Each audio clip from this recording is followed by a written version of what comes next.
is Congresswoman Janice Digamo. Naalala ko lang kung during our determination of substance, marami kang pinaiyak.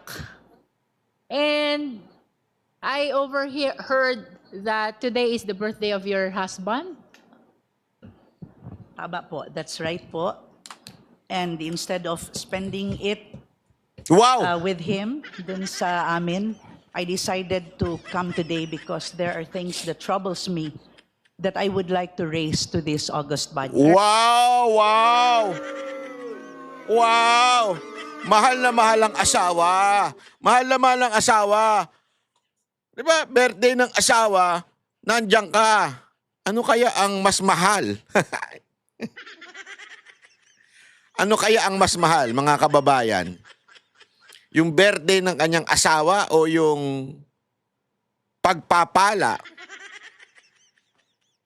sa pagpunta dyan at pag-insinuate o pag-bibintang ng kung ano-ano kay BP Sara Duterte? Ano kaya ang mas mahal?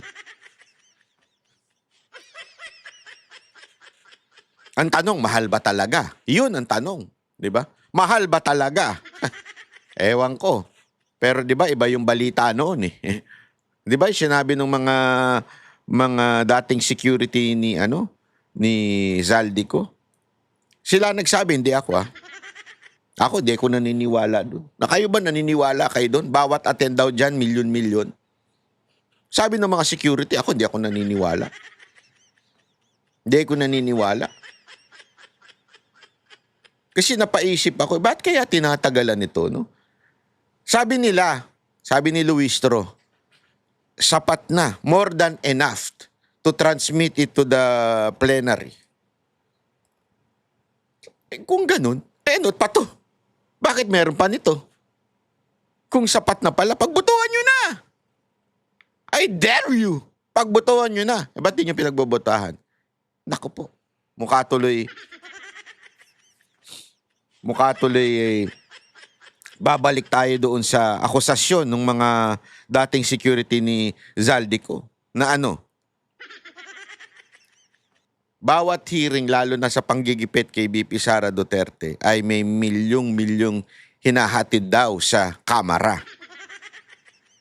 Every time yun. Hindi ko naman sinabing sa kanila inabot Wala ko sinasabing sa kanila inabot.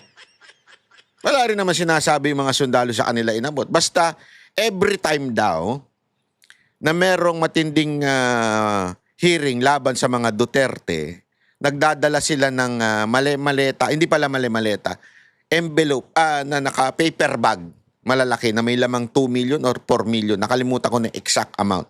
At dinadala sa opisina. Tapos isa-isang pumupunta daw yung mga congressman mismo at kinukuha.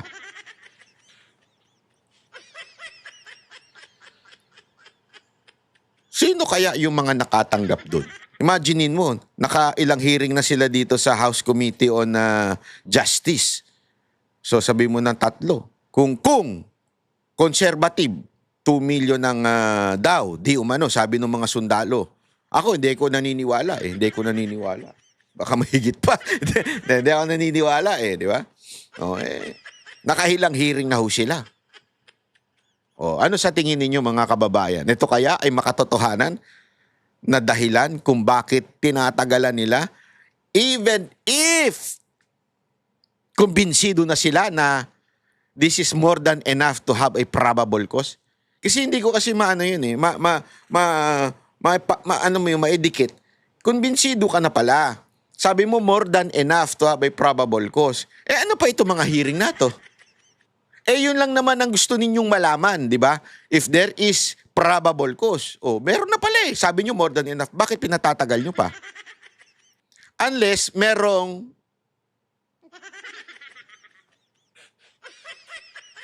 benepisyo. Di ba? Meron pa kayong benefisyong natatanggap. Hindi natin alam kung ano yung benepisyo na yun. Hindi. Kasi always remember this. Gagawin mo isang bagay dahil either you're happy or you have something to get. Di ba?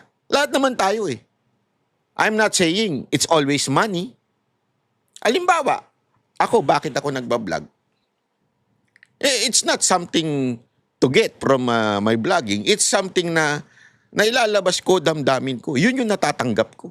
Nailalabas ko yung damdamin ko at konting kaalaman ko pagdating po sa mga issue. Di ba? Nailalabas ko yun. Yun yung natatanggap kong satisfaction.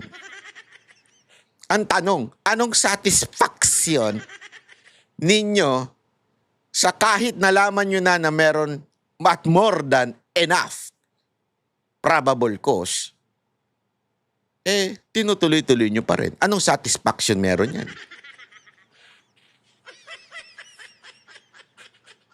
Naalala ko tuloy uli yung sinabi ng mga sundalo.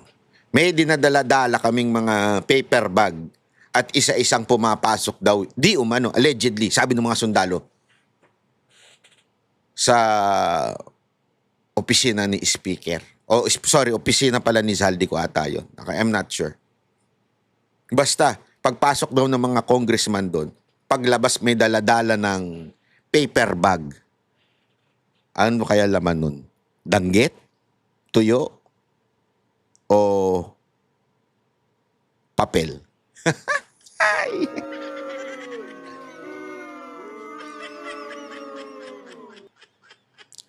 Digamo, birthday ng asawa mo, wala ka doon, nandito ka. Bakit?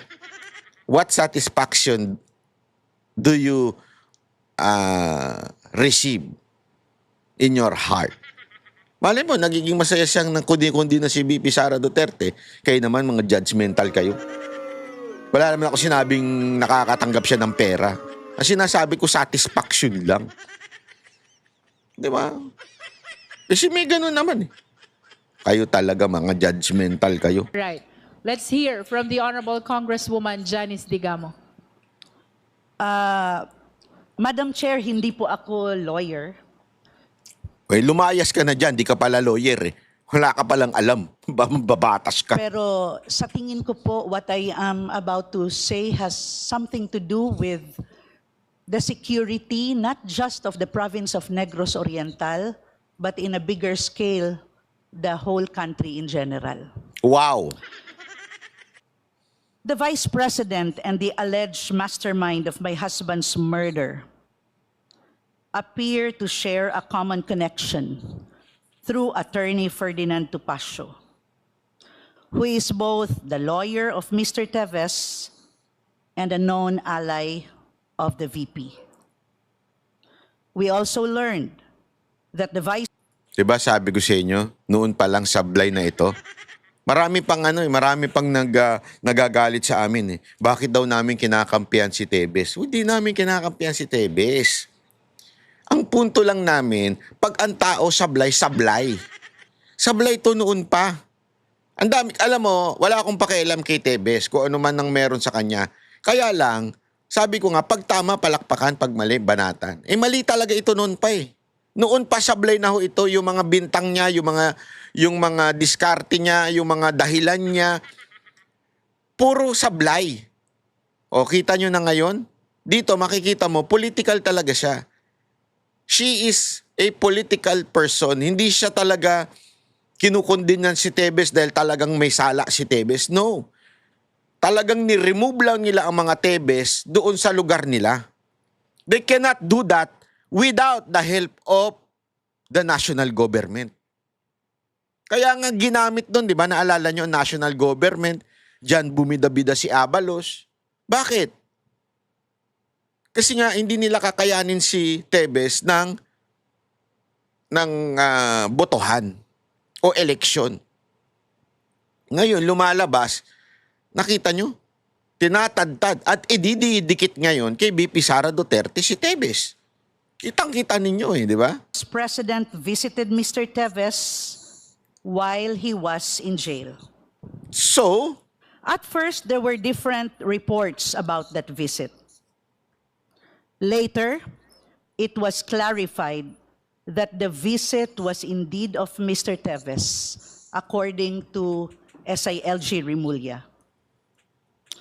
However, during a Justice Committee hearing, Congressman Chel Jokno raised a serious concern.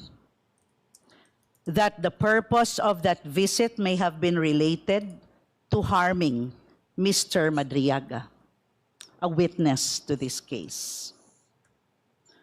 Madam Chair, if there is even a possibility that this is true, this is really very alarming. Until now, we have not heard any clear explanation from the VP. There was an interview that she was asked whether or not the visit indeed took place.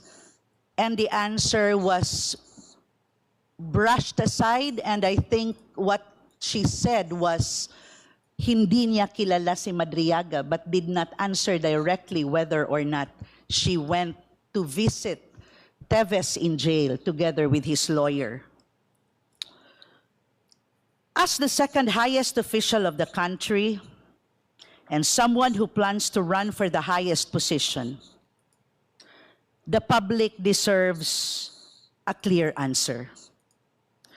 Ganito po kasi yun. When my husband was murdered, kayang gawin ito ng isang politiko. At mas lalong kaya itong gawin ng walang katakot-takot kung ang backup ng isang taong may kilalang assassin ay isang taong nakapwesto sa ikalawang pinakamataas na posisyon ng ating government. First of all, anong masama kung dumalaw siya? Ibig bang sabihin lahat ng dumadalaw kay Teves ay mamamatay tao na? Una-una, Teves is not yet convicted. She is deprived of liberty but he is not convicted. So hindi mo masasabing may kasalanan na siya. Doon pa lang, malabo na kagad ang statement nito. Always remember, sabi nga, hindi ka abogado, tanga ka lang kung pinaniniwalaan mo meron na kagad siyang kasalanan. Bakit? Our laws o our constitution, di ba? Sinasabi yan. Until proven guilty, that person is innocent. Therefore, innocent pa po siya. Deprived of liberty pero hindi pa po siya naku-convict. Kung walang conviction, that person is innocent. Plus, if that person is innocent, ibig bang sabihin, yung dumalaw sa kanya ay meron na kaagad motibo na back-upan siya? So lahat ng dadalaw sa isang taong may kasalanan ay di pala kasalanan, wala pa pala, hindi pa convicted. Lahat ng dadalaw sa taong deprived of liberty, meron ng kinasangkutan. Hindi ba pwedeng dumalaw lang dahil political ally? Halimbawa lang, totoo na political ally ni VP Sara Duterte si Teves. Ibig bang sabihin nun, masama na kaagad na dumalaw siya? Ibig sabihin ba nun, mamamatay tao na kaagad siya? Ibig bang sabihin nun, siya ang backer ni Teves? Ang labo naman ata nun. Hindi kasi, malay mo political ally, kailangan mong samahan, bigyan lamang ng lakas ng loob. Di ba, na lumabang ka, kung sa tingin mo ikaw ay napapagbintangan lang, mag-provide ng advice. Di ba? Hindi naman ibig sabihin ganun. So kung ako pala ay babibintangan sa aking mga kasamahan, hindi ko na sila lahat sasamahan. I will just live my life alone. Para kasi baka mamaya may ginawa silang masama, ibintang sa akin. Kasi magkaibigan kayo, so ganun din kayo. Di ba?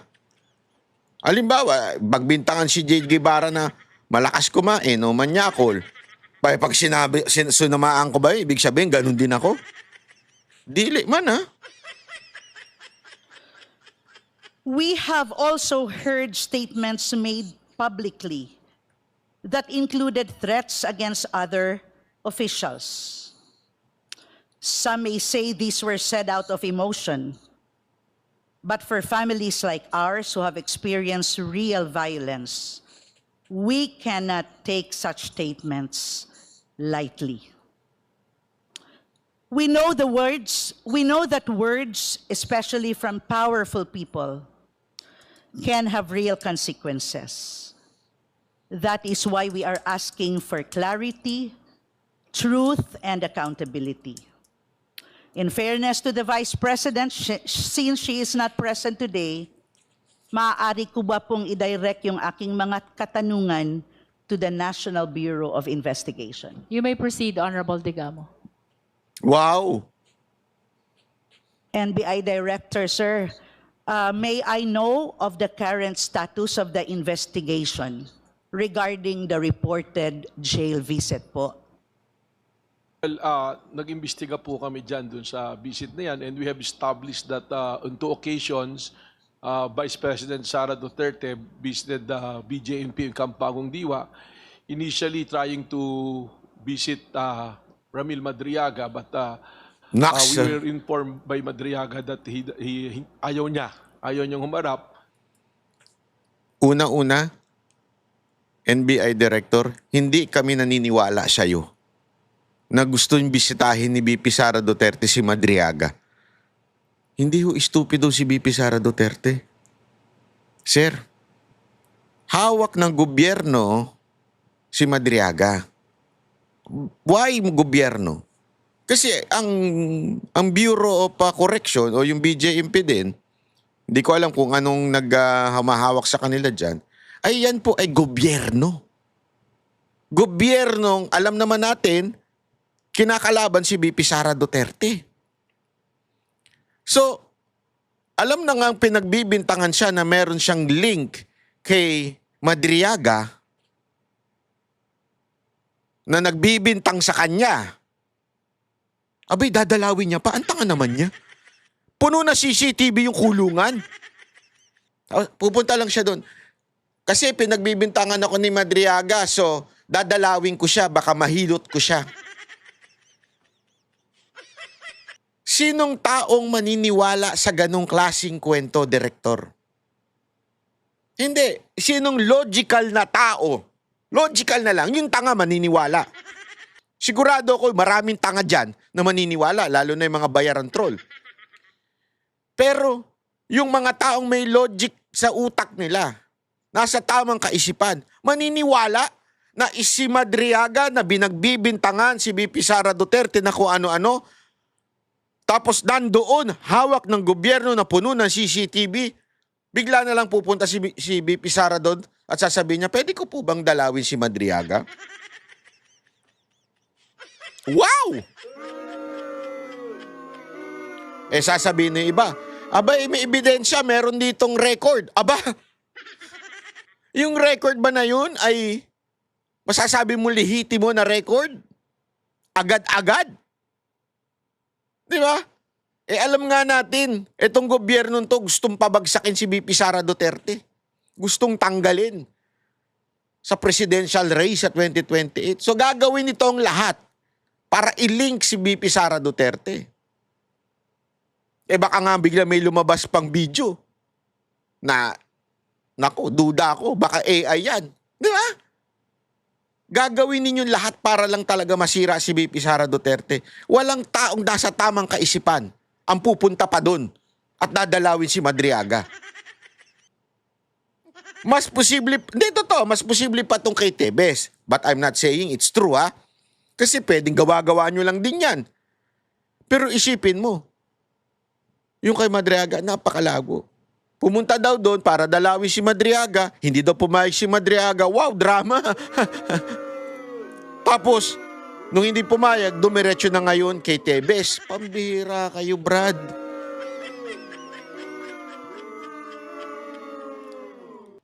Hindi, una-una wala namang masama kung dalawin niya si Madriaga. That's the truth. Kasi, si Madriaga, sorry, si Tebes. Walang masama kung dalawin ni BP Sara Duterte si Tebes. Kasi nga po, kung political ally niya. At gusto lang niyang i-encourage na, oy, labang ka, nandito kaming mga, kakampi mo. Hindi ko alam kung totoo, ha? Pero wala namang masama po doon, kung sakasakali. Hindi naman ibig sabihin na kagad nun, back up niya si BP Sara Duterte. tingnan mo kung gaano kapulpul yung kanilang argument. Babasagin natin yung argument nila. At the same time, nung nangyari yon, ang pinuntahan niya ay si Arnie Tevez po. May ebidensya po ba tayo? Kasi palagi nating sinasabi, dapat may resibo. In fairness to the VP, we need to show to the public na hindi lang po ito gawa-gawa na statement na nag-visit siya, hindi lang ito sinisiraan siya, kaya sinasabi na she visited. Maaari po kaya nating ma-include bilang evidence or pieces of evidence proof that indeed there was a visit that took place. It was confirmed by the then jail warden po doon, and in fact the NBI are requesting for the CCTV even before, but we have reports na may official report po kami na nangyari yung pagbisita, and we are also Asan yung CCTV? Sablay ka na naman. Official report. Wow, ang dali-dali niyan. Una-una, kaya nga alam mo, Sabit, kasi, sorry NBI, nadadamay kayo. Sa totoo lang po alam ko marami tayong kaibigan dyan sa NBI. Marami nga nanunood dito, binabantayan daw to Sabi ko, wala ho kayo makikita dito na magpapakala tayo ng fake news. Mag-relax lang kayo dyan, magkapi-kapi kayo. Hindi ko ugali yan. Hindi ko ugali na sumakay sa chismis. That's not me. Okay? Again, kung yung ibang vlogger may ganung ugali, not me. Pero sa totoo lang, etong ginagawa ng direktor niyo, nasisira talaga yung institusyon niyo. Napaka-political po kasi ng inyong direktor. Yun ang problema ko dito. Napaka-political niya. From the very start, marami sa inyo dyan career officer.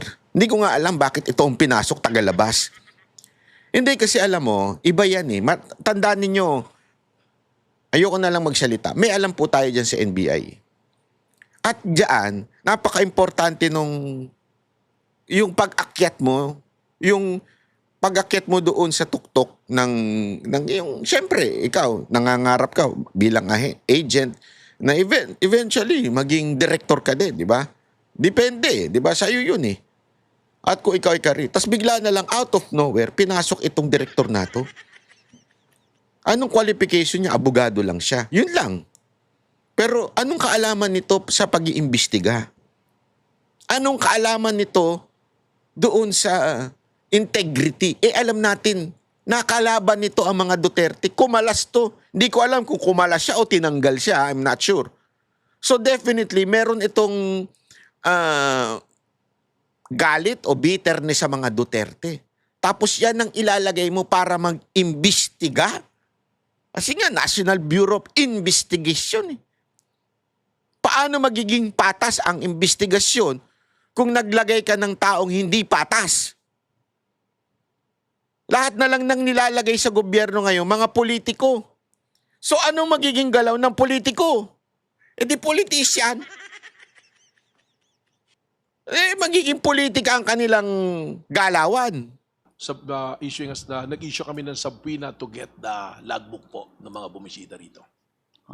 Mahalagang parte po ang ebidensya sa ating pagtatanong because again, in the province of Negros Oriental, back in 2022, when she ran for office as Vice President together with the President, magka-allies po kami with this group. And ayaw po natin na sasabihin na kini-question natin yung kanyang intensyon. Pero para po sa amin na, who live in Negros Oriental all our lives, napakahalaga po ng ebidensya na maipakita para hindi po sasabihin na meron tayong kinikilingan o we are just trying to destroy or to yung pagsabihan siya ng hindi tama. Para po maliwanagan ang aming taong bayan in Negros Oriental kung ano talaga yung real score po dito. Kasi po, if I may say this further, we have kasama po namin ng mga biktima who are also loyal supporters of the VP. yung the kind who will really bring placards for her.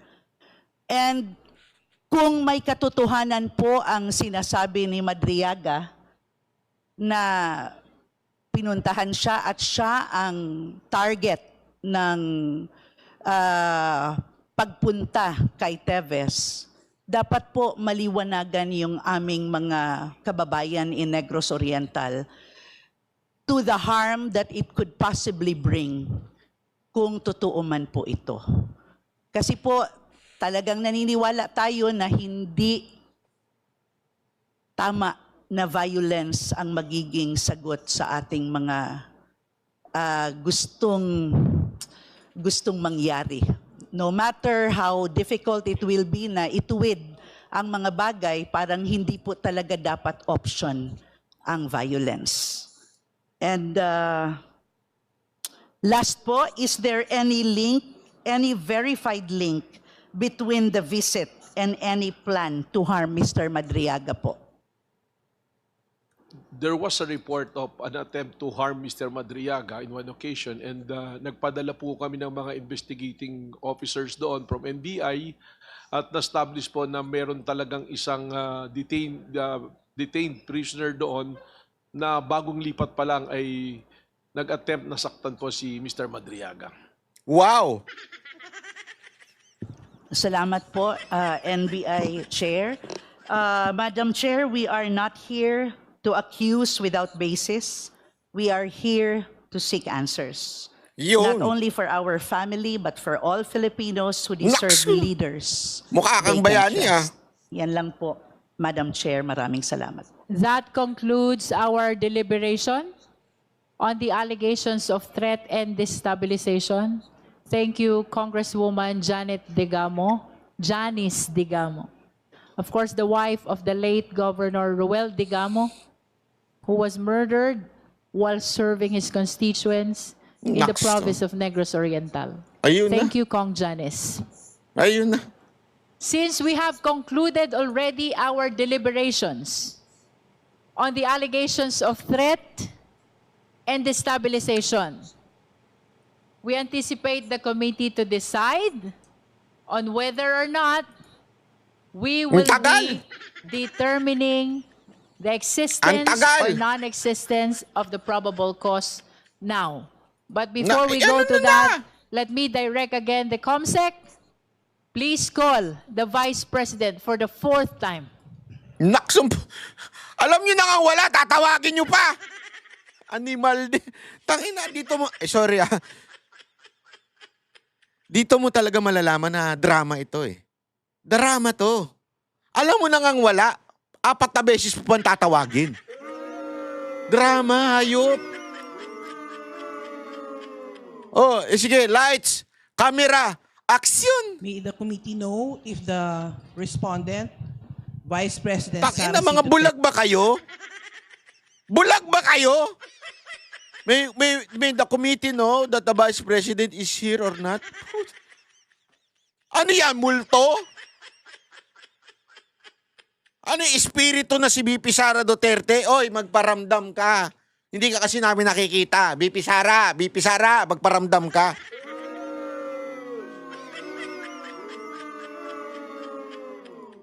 Kalokohan talaga eh, no? Sobrang kalokohan tong ginagawa ninyo. Drama talaga. Is present in today's hearing. The respondent, Vice President Sara C. Duterte, is not present in today's hearing, Madam Let Chair. it be placed on record that the committee secretary called for the 4th time Respondent Vice President. And to this hour, she continues to be not around in our proceeding today. The same is for our intention to cater to the Vice President the continuing opportunity to present her evidence, including counter evidence to what has been presented already by the NBI, including raising clarificatory questions through the justice members. That is for the record. Would you like to say something, Director Matibag? Madam Chair, if there's no other questions directed to the Bureau, maybe we excused by the committee. Oo, To go lumayas back na to our kayo. office, Hindi pala, ikaw lang, lumayas ka na. Wala kang silbi. Halatang halata yung pinagagawa mo dyan. Hindi po natutulog yung krimen eh, kaya may mga Wow! huhulihin pa po tayo. Bayani! May we Wow, confirm palakpakan. from the justice members the requested excuse, to be excused by the NBI director? No objection? No objection, Madam Chair. All right. With that, we excuse NBI Director Melvin Matibag, including all the Naksan, grabe ah. Grabing drama nun ah. Oh, ito pa. Kasi meron pa silang mga iba pang ano ibinibintang aside from dito kay Degamo. Ito ding pati kay tawag dito kay Baste. Panoorin ninyo ito ah. Kasi alam mo, sobra talaga. Sobra yung sabi ko nga, ini-impeach si VP Sara Duterte pero pati yung kay Baste kailangan hukayin nila. Just a simple message. Eto, pinlay nila yung video ni Baste doon sa pagdinig na yon, doon sa House Committee on EC-EC. Sa ato ang Pangulo. From now on, before you go to bed, think of the Romanovs. Think of Benito Mussolini and his wife. And think of what happened to you in 1986. And maybe you'll reconsider the direction that you are taking.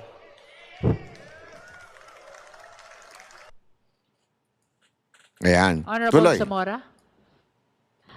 Madam Chair, I just wanted to make a brief Manifestation. regarding that video. Arte. Maybe I'll give a little crash course on history.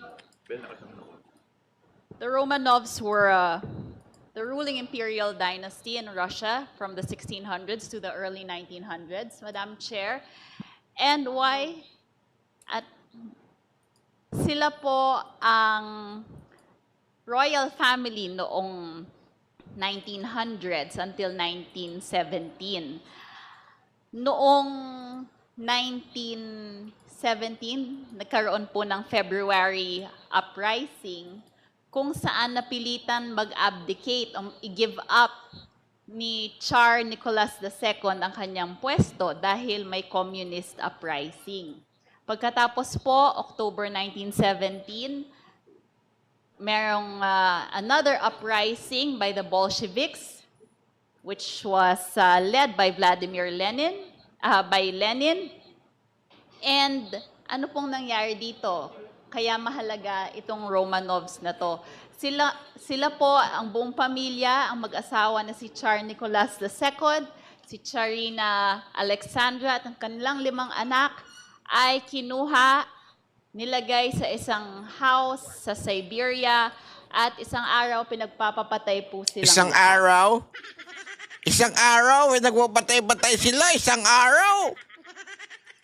So, yun po ang reference, nakababahala po ang reference nila sa Romanovs. Bakit naman din po nila babanggitin si Benito Mussolini? Sino ba to? Ang fascist dictator from 1922 to 1943 ng Italy. He allied himself with Hitler and the Axis powers until he was removed by King Victor Emmanuel and executed in 1945. The point is, Madam Chair, nakababahala nga ang kanilang reference sa ganitong mga okasyon, sa ganitong mga tao, and their propensity to refer to executions or to idolize dictators is appalling and should not be countenanced. Idolize? Talagang idolize? Hindi naman ina-idolize ni Baste yung mga binanggit niya, sila Mussolini, tsaka si... Hindi naman niya inaano yun. Ang sinasabi lang niya, pag ipagpapatuloy mo Bongbong Marcos ang ginagawa mo. Baka yung tao magalit na sa'yo ng tuluyan. At magaya ka doon sa mga binanggit niya na pangalan. Dahil tandaan mo, ginawa yan sa ama mo. Ina nyo. Ginawa yan sa ama mo.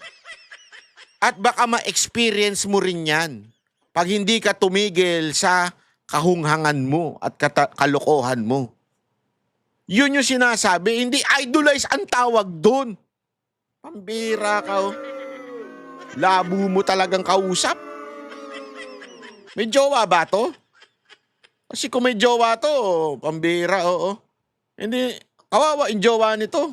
Labong kausap eh. Di ba? Bakit? Halimbawa kung may jowa ito, ha? Talakad siya ng jowa niya sa karsada. Bigla nakita niya. Uy, baby, oh. Bagay sa'yo yung suot ng babae na yun, oh. Ang sexy-sexy mo dun pagkasuot mo yun, oh. Sasabihin siya yung ngayon ng nito. Gusto mo siya? Gusto mo siya? Idol mo siya, no? Idol mo siya? Gusto mo siya, no? Kaya pinupuna mo na maganda yung damit niyang yun. Gusto mo siya? May relasyon kayo, no? Sinabi lang na maganda para sa'yo, biglang gusto mo na siya?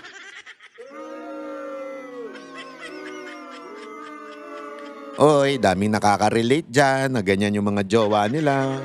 May shitik. Ang daming gayaan eh, di ba? Ang daming gayaan.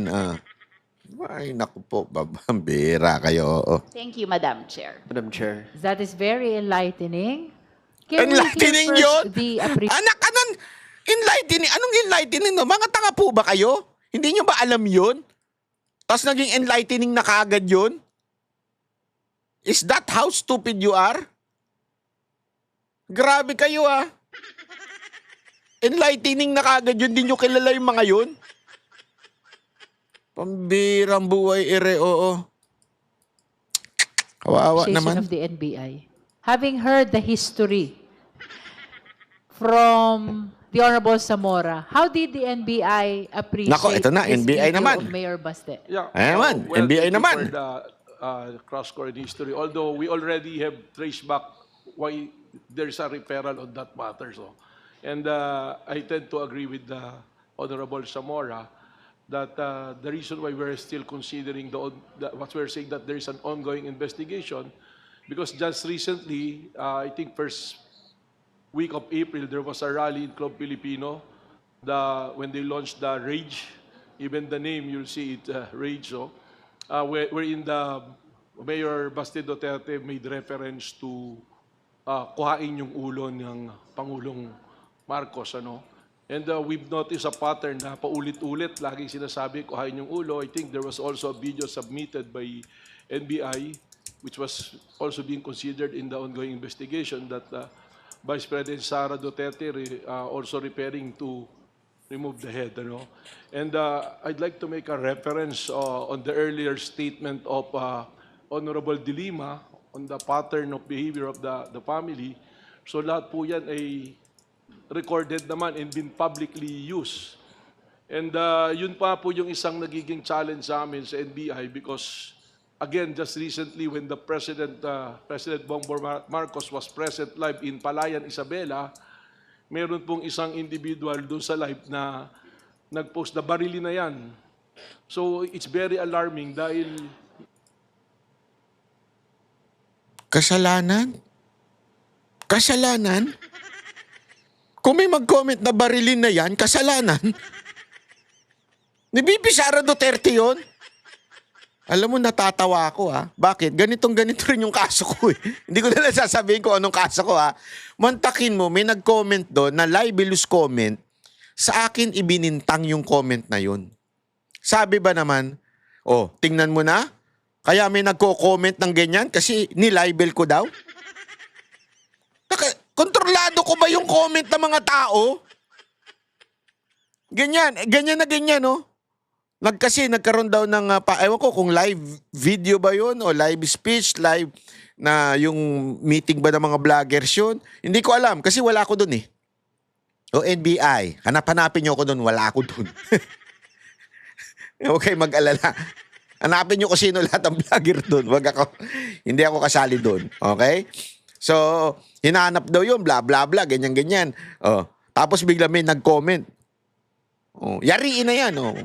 Gurgur na yan. Kasalanan ba ni BP Sara Duterte yon? Hindi kasalanan ni BP Sara Duterte. Pati ba naman kalayaan ng mga netizen? Oy, mga nanonood dito huwag nyong magko-comment na masama. Baka mamaya kung papagbintangan na naman nila. Magko-comment na naman sila na masama eh. Hindi na, parang continuing na po yung threat sa ating Pangulo. And kami naman po sa law enforcement, any threat to the President or high official in government, we consider it as a threat to the national security. So it's good that these things are being raised here. So in addition to that, I issued a memorandum circular, administrative order number 11 po, dahil sunod-sunod na nga yung mga threat po na nakikita namin sa social media, creating a task force to continue to investigate this matter. That's Administrative Order number 11. Yes, ma'am. And What it's do you part call the task force? yung wala naman pong official name, but it's a task force to monitor all the threats to the President and to all other officials in government. Is that part of your submission also? Yes, to the ma'am. committee? Although it's not directed particularly to the Dutertes, but it's directed po to, in general, sa lahat po. But this is an offshoot because of the behavior po of the family. Next naman, behavior of the family. Wow! Pero tama sila dyan. Tama sa sinasabi ni Director. This is no longer impeachment. This is about the entire family. They are investigating and they are doing whatever they're doing right now to the entire family. Booking. Na-booking sila. So this is not really impeachment of BP Sara Duterte. Sa sobrang lakas ng salitang Duterte, Duterte brand of leadership, Duterte. Kasi yan ang sigaw ng taong bayan eh. Bawat Pilipino, yan ang sinisigaw ngayon. Duterte.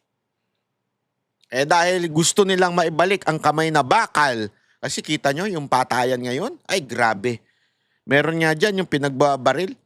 Dati, riding in tandem lang. Nakita nyo, trending ngayon yan. Riding in tandem lang. Pagbaril, takbo na kaagad.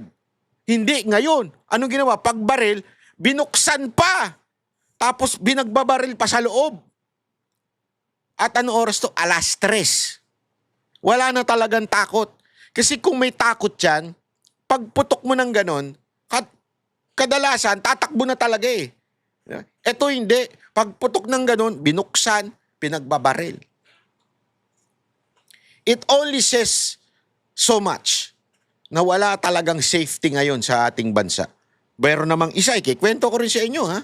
Kasi para mas maintindihan nyo, meron naman isa na andun na yung driver, nagpapavulcanize na, naka-start yung kanyang truck. Nilapitan, sinilip-silip nung magnanakaw. Nakita niya, nandun yung driver. Kumukuya ko, nagtitiktok siguro yung animal na yun. Dede, biro lang. Right there and then, kinuha yung mga gamit sa loob. Bakit ganun kalalakas ang loob ng mga kriminal ngayon? Kasi wala na ang Duterte brand of leadership.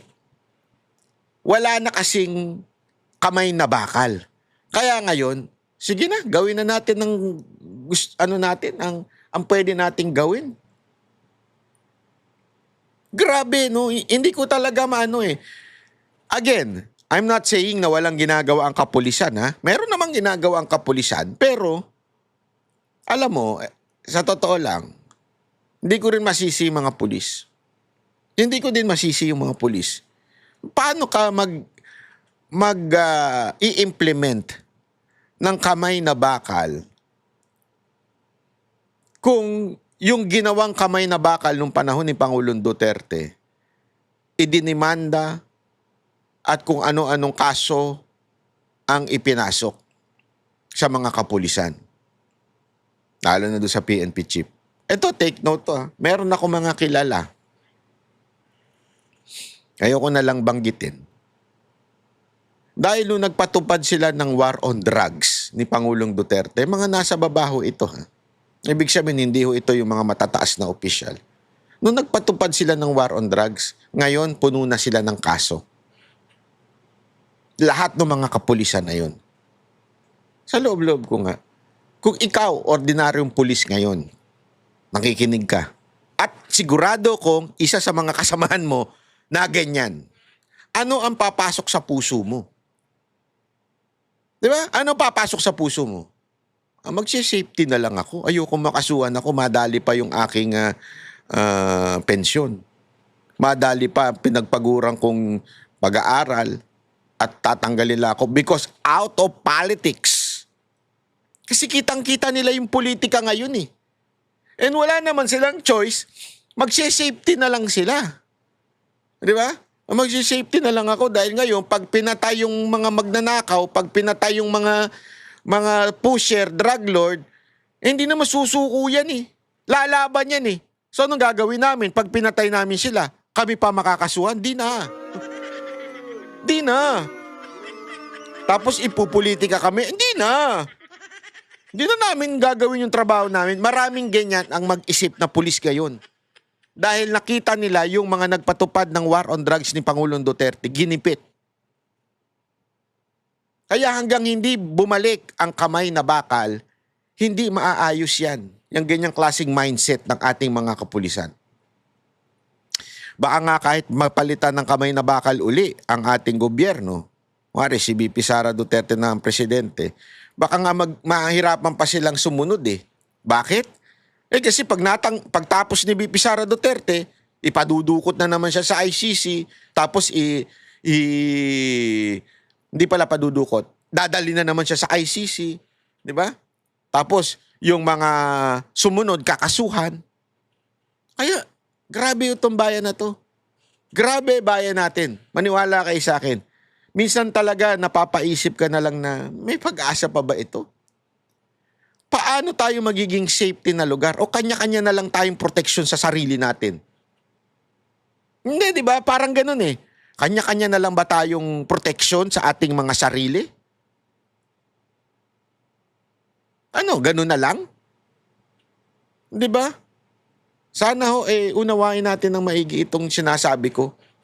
Dahil yung ginagawa nila kay VP Sara Duterte dito, may epekto ito hindi lamang po sa mga Duterte o sa mga followers ng Duterte. Pati po sa buong opisyal ng ating gobyerno. Paano nila ipapatupad ang batas kung alam nila pag ang nagpatupad ng batas ay nawala na sa posisyon, kakasuhan lang kaliwat kanan?